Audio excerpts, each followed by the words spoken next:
will fit into the decryption box, right? Combined with the decryption key, this process will recover the original message, so Bob can read the message.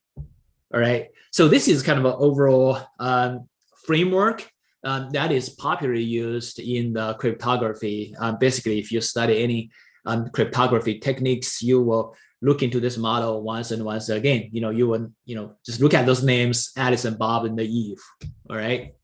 So the question for cryptographer is that how do we design a encryption algorithm and a decryption algorithm that is strong, that is safe, and at the same time is efficient, right? Now, this is not a new problem, all right? Even though people have just only used computers and computer systems, for less than 100 years, right? But the crypto systems have existed for thousands of years. So let me start with one crypto system that was used 49 BC. All right, it's a long time ago, 2,000 years ago. And this crypto system is called CISA cipher. For some of you who have taken a class in cryptography or in cybersecurity before, you may have learned about this cipher. It was used by Julius Caesar, who tried to hide the message. Of course, that is just during the war, and Caesar wants to communicate with his armies, right? So for instance, for example, he wants to transmit a plaintext message. Let's assume that this message is Gao is divided into 3 parts, and he didn't want Brutus to read the message, right? Back then there was no computers, no internet, and he will send a messenger to carry the message to the receiver. But we know that this is not safe. The messenger could be captured by the enemy, and they could retrieve the message, right? If we just send a plain text. So to keep it safe, Caesar decided that he wants to do a encryption. His way to do encryption is very simple. He shifted every letter in the original message by 3 places. So in the original message, if there is a letter A, it will be shifted to a letter D. For the letter B, it will be shifted to the letter E, so on and so forth. So actually, this can be implemented by a mechanism like this, right? So we have, this is called the CISA whale. There are basically 2 whales, the inner one and outer one.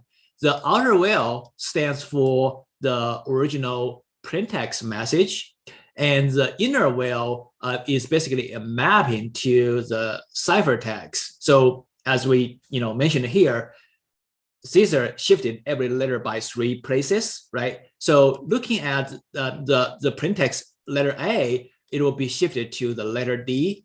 B will be mapped to the letter E, so on and so forth, right? And when the alphabet wrap around to the end, let's say X, right? It will be shifted to A, Y will be shifted to B, and Z will be shifted to the letter C, all right? So just by looking, if we want to do an encryption, just look at those 2 whales, then do a mapping, then we will know that, the one plaintext letter will be mapped to a ciphertext letter. So for example, the original message was Gao is divided into 3 parts. So G, if we look at this, then G will be mapped to the letter J, right? If we do the encryption, and the letter A will be mapped to the letter D, so on and so forth. So this is the original plaintext, and this will be the encrypted ciphertext. If I let you to read this ciphertext, it looks just like some random, combination of letters, right? It's not really meaningful. But of course, the receiver knows that Caesar shifted the letter by 3 places. So the receiver just needs to shift it back by 3 places.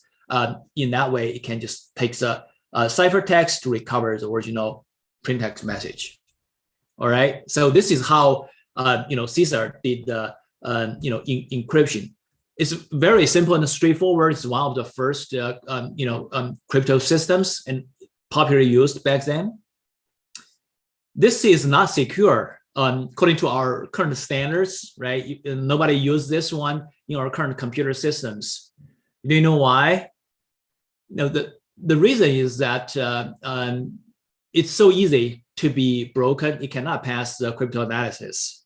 All right. So the fundamental problem is that the key space is too small, right? So you can shift the letters. Caesar shifted letter by 3 places, but how many options do you have there? You only have 25 options. You can shift it by 1, by 2, by 3, all the way up to by 25, right? If you shift it by 26 places, then it equals to no shifting. So basically the ciphertext will be the same as the print text. It doesn't make sense. So if I'm an attacker, I capture this message. I don't know the key, but what I will do is just try up to 25 times, right? By shifting it back 1 places, 2 places, 3 places, so on and so forth. There must be one shifting that will give me a decryption results that is a meaningful print text message. Then that must be the right decryption. So by trying up to 25 times, I can break the cipher system. So that's just too easy, right? According to nowadays our computer system, you can just do this computation in just no time. All right. So this is definitely not safe. But let me give you another example of those classical ciphers. I don't know how many of you read the book about Sherlock Holmes. It's a series, and one of the book is called Adventure of Dancing Man.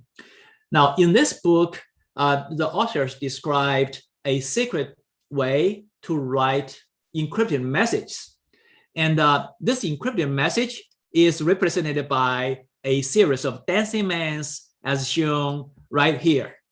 All right. So those are the secret messages, some characters in the book, they try to use that way to do the communication and, try to make sure that nobody else would understand the message. So those dancing mans look, just kind of make it bigger such that you can see it. Those are different dancing mans, they have different gesture, shape. If I give you a bunch of those dancing mans, right? And again, without knowing how it works, it's really hard to read the message, right? It's nobody, just for a random person who get a message, reading like this, it's really hard for us to read it. But you know what? Holmes was very clever, and he discovered that he analyzed a bunch of those dancing mans, and he realized that there are 26, unique dancing mans. Right, in whatever the message that he has collected, there are only 26 unique dancing mans. Some of them, were repeating. So, for example, if you look at this one, right, and this one, they are the same. But just counting the unique ones, there were 26. So he suspected that one dancing man corresponds to one alphabet letter in the English. So he tried to break the cipher, but of course you don't know which dancing man corresponds to which ciphertext, right? We don't have the right key. His method is about is to use the so-called frequency count. So we know that the different letters will have different frequency appearing in the English context. The letter E. So this table shows a statistics of the frequency of the letters. Letter E has the highest frequency. So basically, if you just take a book, if you write a program to count the letters, right, different letters appeared in a book, then most likely the letter E will have a frequency of about 12.7%. So that is the most frequent letters in any English context. Of course, if your message is too short, this statistics is not going to make much sense, but in general, this is the result. Okay, so it's easy to find letter E, basically. So what do we really need to do? Just look at the message, right? You count the frequency of different decimals. The one with the highest frequency is most likely to be letter E. But this doesn't solve the whole problem, because there are some letters, for example, letter Q, letter Z, right? They have exactly the same frequency. So how do you differentiate that? So to address this problem, we can expand the idea, similar idea about frequency count. But now instead of counting the frequency of single letters, right? We can count the bigrams. Basically is a pair of letters, or trigrams, basically 3 letters. So those are the bigrams, right? And those are the kind of trigrams. And we have the, you also can study, a sequence of 4 letters, 5 letters, right? Each of them have a corresponding frequency. So by doing an analysis like this, we can gradually figure out, the meaning of each decimal, which letter it corresponds to. All right. So this is actually called a substitution cipher. Basically it means that one letter in the alphabet is replaced by another letter. And the only difference, kind of more interesting, feature here is that the letter in the print text is not replaced by another letter, but it's replaced by a decimal. All right. So think about this, right? You can also design a cipher just by yourself, right? You don't have to use decimal, but you can use some other characteristics, characters that you invented by yourself to represent the English letters, right? So again, this is before the computer systems were invented, and according to our current standards, it's no longer secure. All right. So I have talked about a couple of those kind of so-called classical ciphers. Now let me just kind of fast, forward to the modern crypto systems. So those classical systems were used long before people invented computers, right? But nowadays we use computer networks. We need to do massive amount of data encryption every day. Whenever you send an email, it's encrypted. Whenever you browse a web page, the data is encrypted. If you use HTTPS, right? Data is encrypted during the transmission. So what kind of crypto system is used right now in our computer system? Well, there are a couple of standards. Those standards are called DES and AES. Okay, and both of them are falling under the category of the so-called symmetric key encryption. This is the most popular crypto system used to encrypt the data, right? Protect our data. There is another crypto system is called the public key encryption system. This one is not symmetric. The difference between those two is like this. So we come back to this model again, right? With Alice and Bob. So in the symmetric key encryption system, right? We know that we need to have this encryption box, right? It will take the print text as input and then a encryption key to produce a ciphertext. On the decryption side, we will feed the ciphertext in with a decryption key to produce to recover the original print text. In the symmetric key encryption, both the sender and the receiver needs to know the key for encryption and decryption. And most often, those two keys are identical. They are the same. So that's why we call them call this class of encryption standards call them to be symmetric key encryption. All right. On the other hand, this so-called public key encryption takes a different approach. In this case, the encryption will use a key. It's called the public key, and the decryption will use a different key, which is called the private key. All right. So those two are different. It's not symmetric. It's one way. In this case, the sender is going to use the public key to do encryption, produce a ciphertext. It will be sent to the receiver. the receiver will use a private key to do the decryption to recover the plain text. But this is kind of one way. It's not symmetric compared with the other scenario where they both share the same key to do both encryption and decryption. All right. I will not go into the details, but just very quick, a little bit of history about the both symmetric key encryption, the public key encryption, right? So any encryption algorithms before 1970s belongs to symmetric key encryption. And as I mentioned earlier, our current standards, the DES and the AES, DES, stands for Data Encryption Standard, and the AES stands for Advanced Encryption Standard. AES is our current standard, and DES is a previous version. All right, both of them are symmetric key encryption. DES was introduced in 1973 when this NBS, which is now become NIST, right? I'm sure many of you have heard about the National Institute of Standards and Technology, NIST, released a public call for a national standard. The reason is that computers were become more and more popular. We need to protect our data, but there is no national standard for data protection. So NBS announced this public call, and then IBM, which was the largest company, computer company back then, proposed a approach, an algorithm called the Lucifer.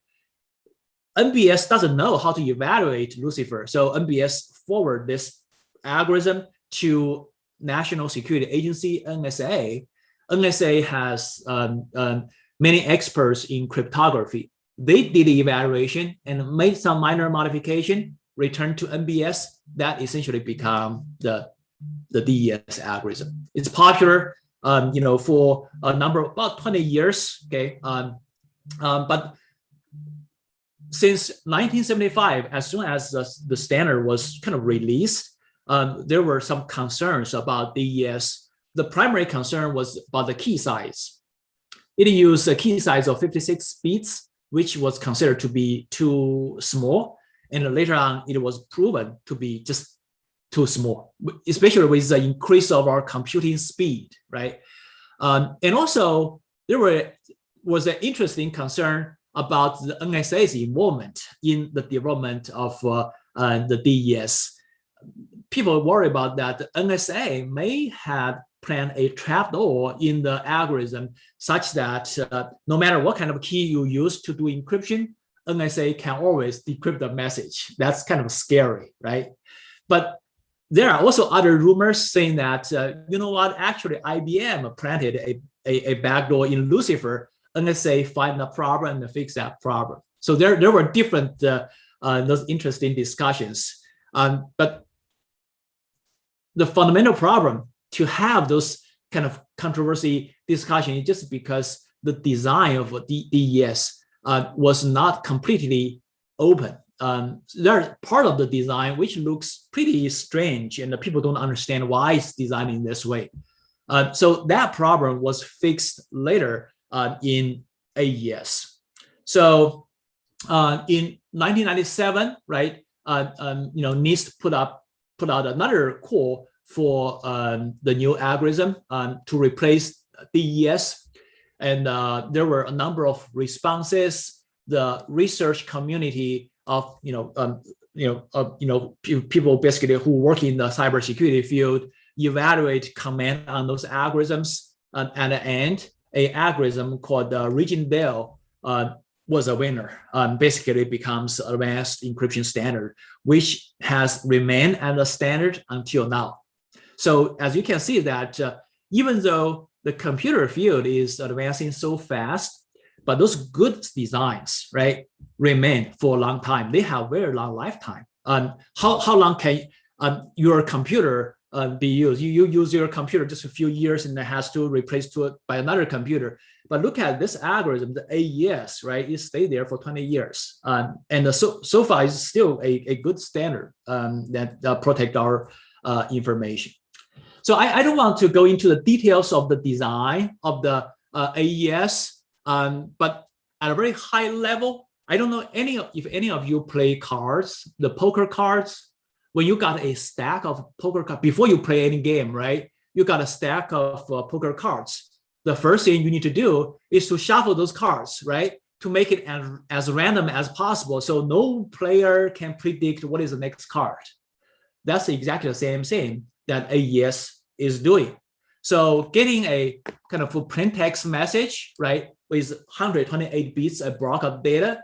So the AES algorithm trying to shuffle those bits in a lot of rounds. So basically about 40 rounds. Okay, shuffle them in different ways and combine with a secret key, such that after all of those rounds, all those steps, the output, the ciphertext, becomes as random as possible, just like the shuffled poker cards. You cannot predict. There's nothing you can find from the ciphertext.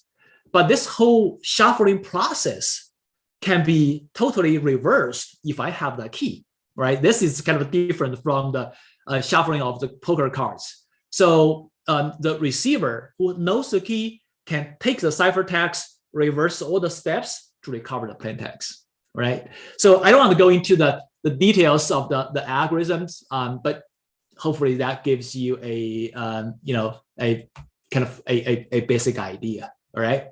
So AES is our current standard. Okay. We don't know when AES is going to retire, but there are more and more concerns about the new invention of those very powerful computers. Okay, they can compute in a very fast way. So even, for example, we use AES, even we use, for instance, 128 bits key, the key space is large enough, but if the computers becomes really powerful, they can still try every possible combination of the the 128 bits and trying to figure out which is the right key, right? Just like the the example we discussed for the ciphertext, for the CISA cipher. I'm sorry. In CISA cipher, we only need to try 25 times. If we want to break a 128 bits key AES, you probably need to try 2 to the power of 128, that number of times, which is huge. Our current computer, will take a long time to process it, but in the future, if there is a supercomputer super fast, they can do it quickly, right? So looking to the future, what will be our crypto system? So let me just, again, right, fast forward into the future, so to see what is the future crypto system, right, that we will rely on. Well, we want to have a crypto system that is unbreakable, right? Interestingly, the idea of such a unbreakable cipher has existed for over 100 years. It was invented in 1918. Okay, it's more than 100 years ago, and this unbreakable crypto system is called a one-time pad. Okay, the idea is extremely simple. If you have a plain text, right? If I write the plain text into the binary form, so you have number of bits, right?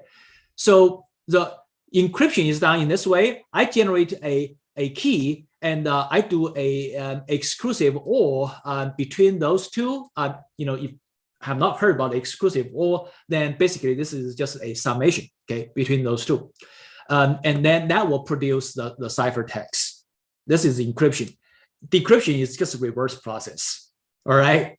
So it sounds very simple, but why it's unbreakable is under an assumption that this key must be random number, totally random number. And also the key can only be used once. Once it's used, then the key has to be discarded and never used again. This is too hard to achieve in a practical system. Okay. So for instance, if you need to transmit 100 megabytes data, then as you can see here, the key is the same size as a plain text. So your key needs to be 100 megabytes long, and you cannot reuse the same key. That's terrible. That efficiency it will be extremely low. Okay, so the idea was invented over 100 years ago. It has never been implemented until recently. People figure out a very smart way to do it, and this is called the so-called quantum cryptography. All right. So in quantum cryptography, we use the the basic facts that the light comes in those little packets that have some special properties. In particular, we know that the lights can be filtered, can be polarized. Just like when you wear a sunglass, it's basically a polarizing filter. When the lights pass through the filter, then the original lights is random. Okay, the particles, the packets, randomly vibrating in all the directions. But whenever it passes through a filter, then only the lights in certain direction, polarizing direction, can pass through the filter. All right. So that's a kind of the property that we use in the quantum cryptography. So in particular, if I have two filters, right, and if those two filters are perpendicular to each other, so for example, I have one like vertical filter, right, and when the lights pass through the filter, then all the outgoing lights become some kind of vertical kind of vibration, right? And if I have the second filter, which is horizontal, then the lights that needs to go through the first filter and then the second filter will be totally blocked. All right, because the first filter is kind of vertical and the second filter is horizontal, so it totally blocked all the lights. Now, in the quantum cryptography, let me just give you an example, right? So what we will do is something like this. Now, again, so we have the the sender is Alice, and then the receiver is Bob, right? So what the Alice will do is like this. So Alice will construct two pairs of filters. Okay, so the first pair is called a rectilinear base filter. Basically, it includes a vertical filter and a horizontal filter. All right, and then the second pair is rotated by 45 degrees. It will be something like this. Okay, so it will include two filters. One is 45 degrees in this way, and another one is 45 degrees in this way. Right. So this is another pair. So when Alice, let's assume that Alice wants to transmit a number of bits, like 1, 0, 0, 1, 1, 1, 0, 0, so on and so forth, right? So to transmit a bit, what Alice will do is to first of all randomly choose a base. It can randomly choose either this is a rectilinear base or this is so-called diagonal, which has been rotated by 45 degrees, right? So let's assume that for the first bit, Alice just for some random reason just choose the horizontal diagonal base. Okay, and for the second one, it choose the this rectilinear base. Under each base, we can predefine that if I need to transmit a 0, then which filter I will use. For example, under rectilinear, if I transmit a 0, then let's assume that we use vertical. If I transmit 1, then it will be horizontal. All right. So Alice just randomly pick a base, and then according to the bits to be transmitted, it will choose a filter to do the transmission. Now, Bob will do the reception, but Bob doesn't really know which base Alice used because Alice never taught Bob, about the base. So what Bob will do is to randomly choose a base. So for example, for the first one, Bob just randomly choose rectilinear, which is different from the base that Alice used. Then it guess is wrong, so Bob is not going to receive the information. For the second bit, Bob chooses it correctly, so Bob will receive the correct information. All right, so on and so forth.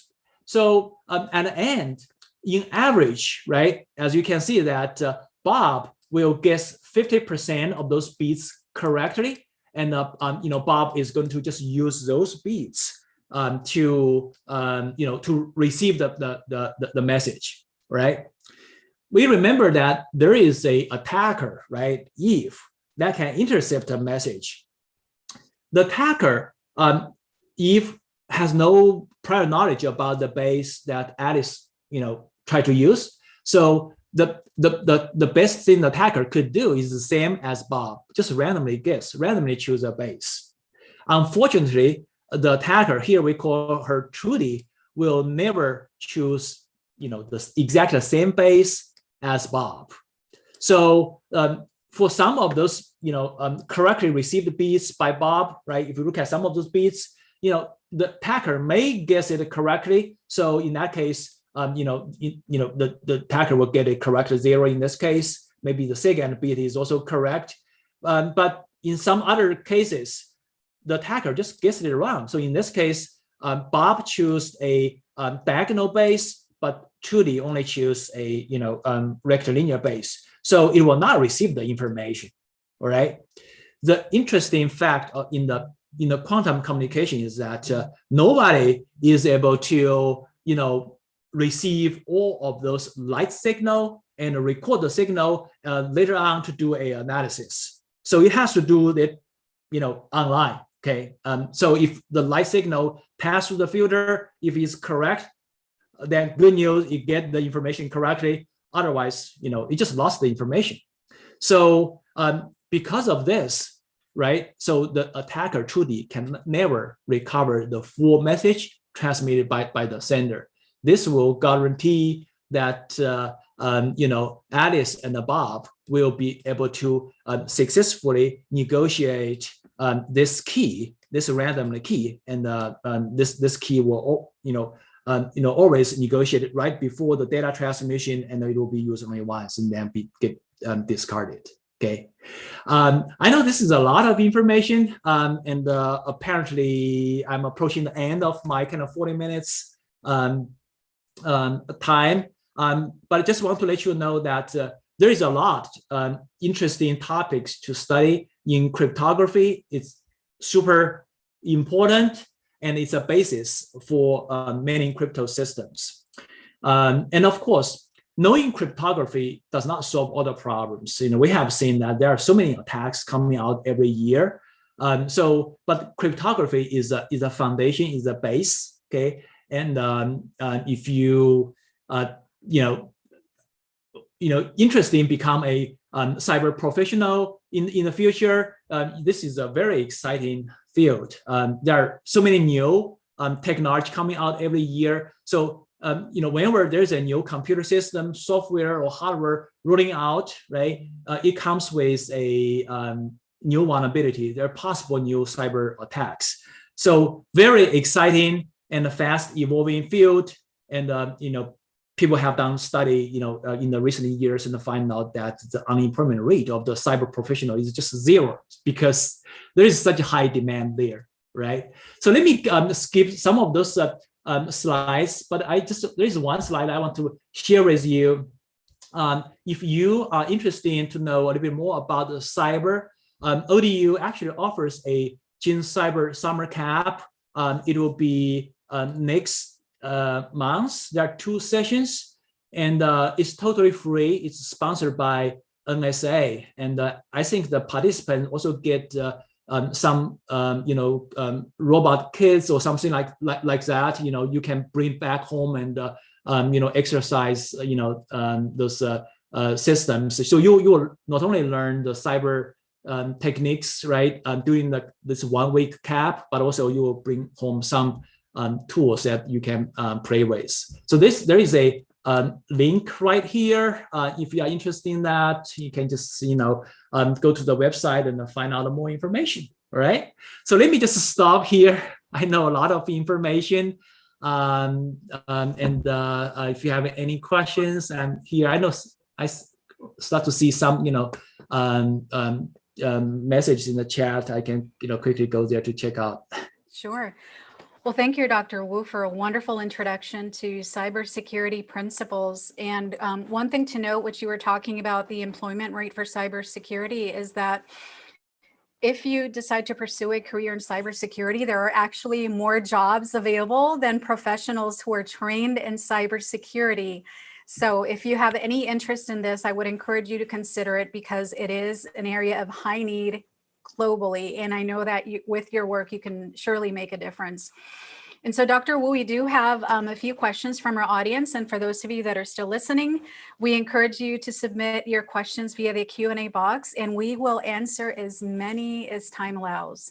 So the first question comes to us from Thais Diaz Soto.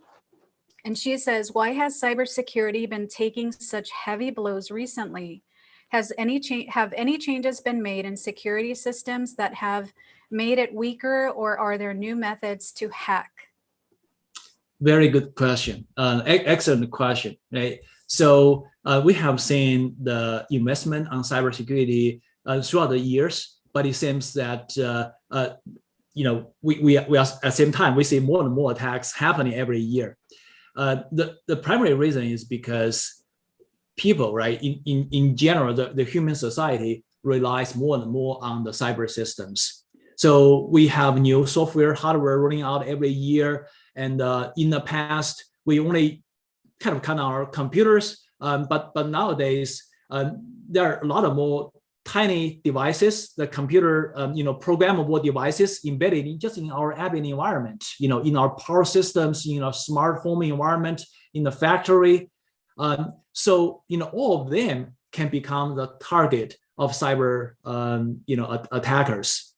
And at the same time, the attackers, especially recently, right? I'm sure, if any of you follow the news about ransomware, the attackers start to develop those business models, right? So in the past, there were some attackers, some attacks just, come from those crazy, malicious users. They have no clear goal. They just exercise those different tools and they try to show that they can break into the cyber system. But now it seems that there are, those organized attackers. They have a business model, right? Hack into the system, ask for ransomware and generate revenue, and then they can, have more powerful tools developed. So there are, this kind of a diversity of different reasons, for this new development of stronger and, more widespread attacks. And that's a reason that we need more cyber professionals to protect our system. Not only the professionals who can develop those cyber tools, but also the professionals in many different application domains, in the finance sector, in the medical sector, in the defense sector, right? To be there to educate people to use those tools to protect our cyber system. So it's definitely a extremely high demanding fields that need a lot of help from many of you. Thank you for that. And in another RAIA session, I actually learned that whenever these actors have a ransomware attack, that there's actually help desks, that they actually have a help desk where you can call in. It's almost like a customer service center for hackers, where they gladly answer your questions and help you pay them, right? It's incredible to me to see that that's happening. It's pretty crazy. Once they have this business model, yes, of course, they can hire people to do those kind of jobs for them. And nowadays, for people to attack a system, right? In the past, you really require somebody to have a lot of knowledge about the cyber system, about the cybersecurity. But nowadays, the threshold is so low. You can download a tool easily and launch the tool and to initiate the attack. It's just a lot of work that we need to do to make sure that our cyber world is well protected. So you hear that, RAIA students? We need all the cybersecurity professionals we can get. So our next question is from Jackson Shelton.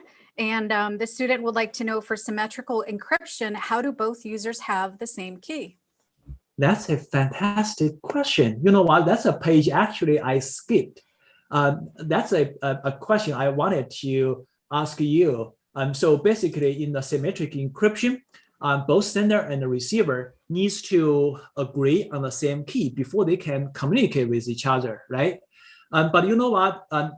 So for instance, right now, you and me wants to have a secure communication, but we don't have a key yet, right? So only when we have a key, we can establish the secure channel to do the communication. But before we can do the secure communication, we need a key. So this is more like a chicken and egg problem. And you know what? This sounds like an extremely hard problem. It kind of sounds like an unsolvable problem.